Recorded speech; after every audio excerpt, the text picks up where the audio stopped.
Et si la suspension des visas n'était que la partie visible d'une lutte beaucoup plus profonde?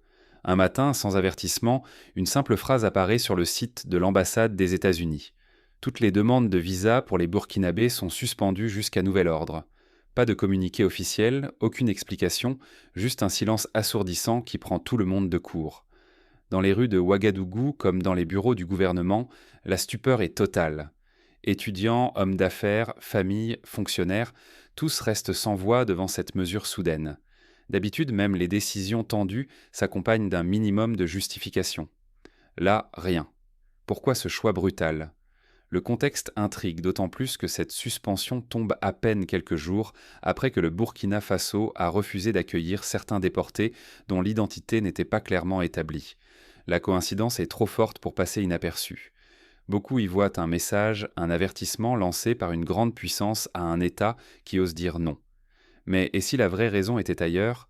Derrière la façade administrative, c'est un bras de fer silencieux qui se joue, car en acceptant des personnes dont l'identité n'est pas prouvée, le Burkina risquait de perdre le contrôle, non seulement sur ses frontières, mais aussi sur ses propres données nationales, une faille qui ouvrirait la porte à davantage d'ingérence extérieure, au détriment de la réputation internationale du pays et de la confiance de son peuple. La suspension des visas n'est-elle qu'un simple prétexte dans une stratégie beaucoup plus vaste? Pour comprendre ce qui s'est vraiment joué, il faut retourner au début de la crise et explorer les dessous d'une affaire qui dépasse largement la question des visas. Remontons ensemble aux origines de cette crise pour découvrir comment une simple vérification d'identité a déclenché un affrontement inattendu entre le Burkina Faso et les États-Unis. Un matin ordinaire, une décision inhabituelle tombe. Sur le site de l'ambassade américaine, une simple phrase annonce la suspension immédiate de tous les services de visa pour les citoyens burkinabés. Sans préavis, sans explication, ni conférence de presse. En quelques lignes, la vie de milliers d'étudiants, de chefs d'entreprise et de familles se retrouve bouleversée du jour au lendemain. La stupeur s'empare du Burkina Faso. Dans les ministères, une question s'impose. Pourquoi une mesure aussi radicale?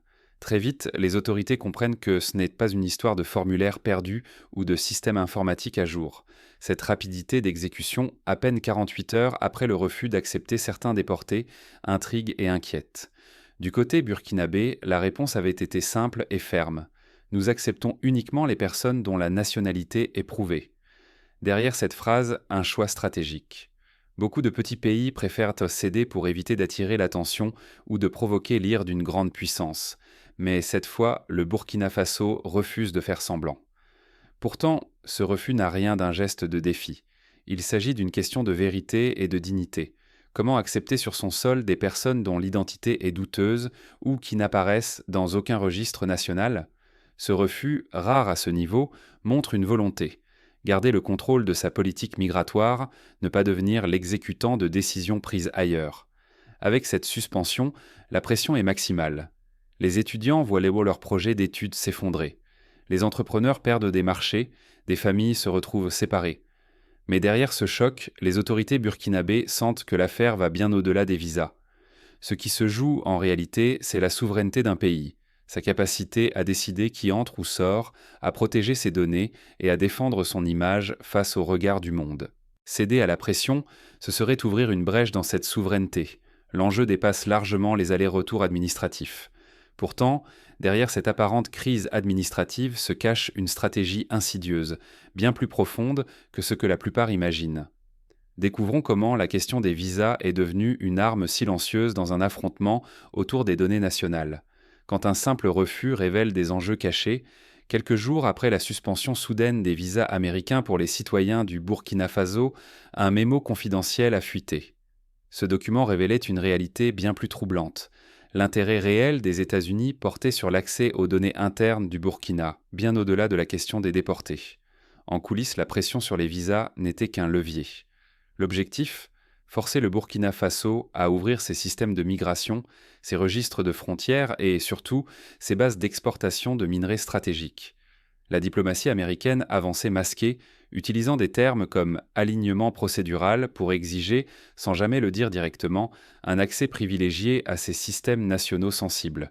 Mais le Burkina Faso n'a pas cédé. Face à la demande d'accepter des individus dont l'identité restait floue, le pays a opposé une résistance calme et méthodique. Refuser ces personnes sans preuve solide bloquait la stratégie américaine, empêchant toute justification d'intrusion dans les données nationales. Ce positionnement a complètement bouleversé le plan américain. Loin d'être une simple question de déportation, l'affaire est devenue une lutte ouverte pour la souveraineté des bases de données et la maîtrise des ressources du pays. Le risque était immense. Céder à cette pression aurait mis en péril la sécurité des informations nationales et ouvert la porte à une perte progressive de contrôle sur les politiques migratoires et les richesses naturelles du Burkina Faso. Mais dans le silence des négociations, c'est la dignité et la vigilance qui ont prévalu. La capacité du Burkina à documenter chaque réponse et à refuser toute compromission, sans jamais hausser le ton, a déjoué les attentes américaines et inspiré le respect dans plusieurs capitales africaines. Mais la question reste entière. Comment le Burkina Faso pourra-t-il maintenir sa position face à une pression internationale croissante sans risquer l'isolement ou la sanction ? Découvrons les coulisses de la riposte et les choix stratégiques qui s'offrent au pays. Un petit pays, un geste simple, et soudain tout un continent retient son souffle. Quelques jours après la suspension brutale des visas, le gouvernement burkinabé rend public un audit détaillé de 14 pages. Dans ce document, on découvre des incohérences frappantes dans les dossiers américains, des identités changeantes, des dates qui ne concordent pas et parfois l'absence totale de preuves que les personnes concernées sont bien burkinabés. Cette transparence change la donne. Les médias africains et les réseaux sociaux saluent la fermeté du Burkina Faso. Les commentateurs parlent d'une leçon de dignité et de souveraineté. La petite nation a osé défier une grande puissance, non pas par la violence, mais par la vérité et la rigueur administrative. Rapidement, l'histoire traverse les frontières. Au Sénégal, en Côte d'Ivoire et au Niger, des gouvernements voisins demandent à consulter l'audit burkinabé. L'objectif, s'inspirer de cette méthode pour mieux défendre leurs propres intérêts face aux pressions extérieures. La narration change. L'image d'un Burkina isolé ou désobéissant s'estompe. À la place, le pays gagne en légitimité et en respect aux yeux de l'opinion publique régionale. Les débats sur les plateaux télé et dans les radios locales donnent un nouveau poids à la position du Burkina Faso. Face à ce retournement, Washington revoit sa stratégie. Les discours officiels se font plus nuancés. Les exigences deviennent moins pressantes.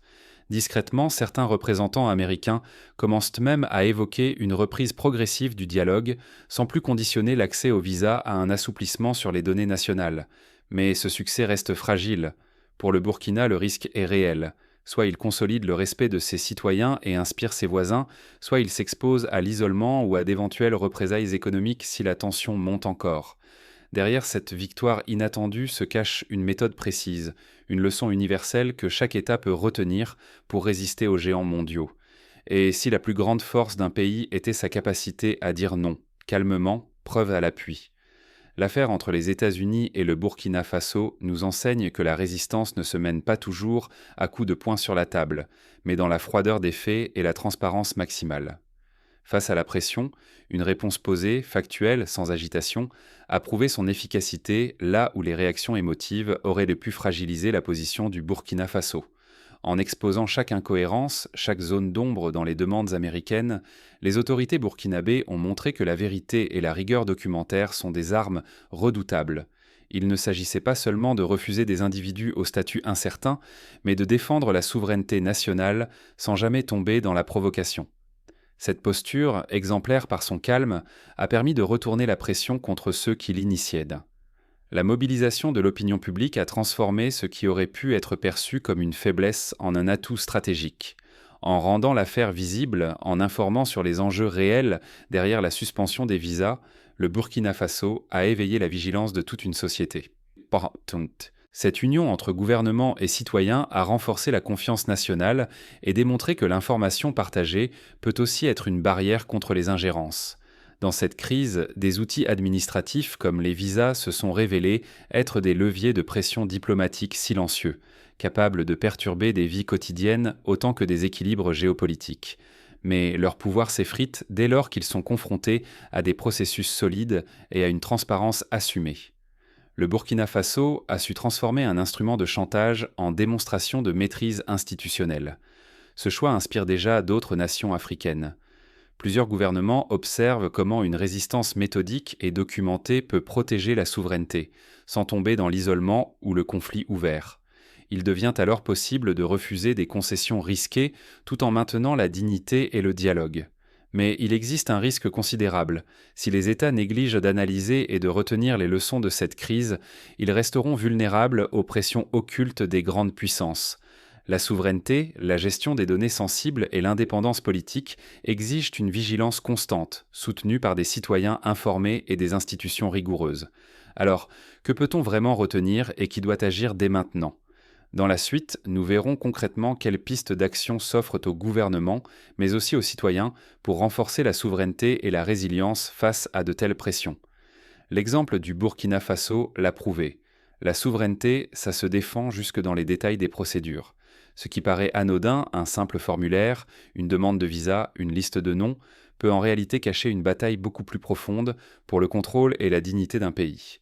Ce dossier a montré que même un petit État peut choisir de ne pas céder. Le Burkina Faso n'a pas accepté l'histoire écrite pour lui. Il a imposé ses propres règles sans jamais hausser la voix, mais sans jamais flancher. Malgré la pression, malgré les conséquences, il a préféré la vérité et la rigueur à la facilité de la compromission. Il ne s'agissait pas seulement de refuser des individus dont l'identité était douteuse, il s'agissait de refuser une intrusion dans les systèmes nationaux, dans les bases de données, dans tout ce qui fait la souveraineté réelle d'un pays. Une frontière ne se protège pas uniquement avec des murs ou des barrières, elle se défend aussi dans le cyberespace, dans la gestion administrative, dans chaque décision prise sans témoin. Refuser l'accès privilégié aux données, c'était montrer que la souveraineté ne se négocie pas, même face à une superpuissance. Le Burkina Faso a compris que derrière chaque procédure, il y a un enjeu caché. Derrière chaque pression, il y a un précédent qui pourrait faire basculer l'équilibre pour des années. Ne pas agir, c'est laisser d'autres écrire l'histoire à votre place. Mais agir, c'est risquer de devenir l'exemple à suivre, pour le meilleur comme pour le pire. Ce choix n'appartient pas qu'au gouvernement. Il concerne chaque citoyen, chaque institution, chacun de nous. La morale n'est pas de se méfier de tout, mais de ne jamais baisser la garde. Car la souveraineté n'est pas un acquis, mais une vigilance quotidienne, dans les grandes décisions comme dans les détails les plus discrets.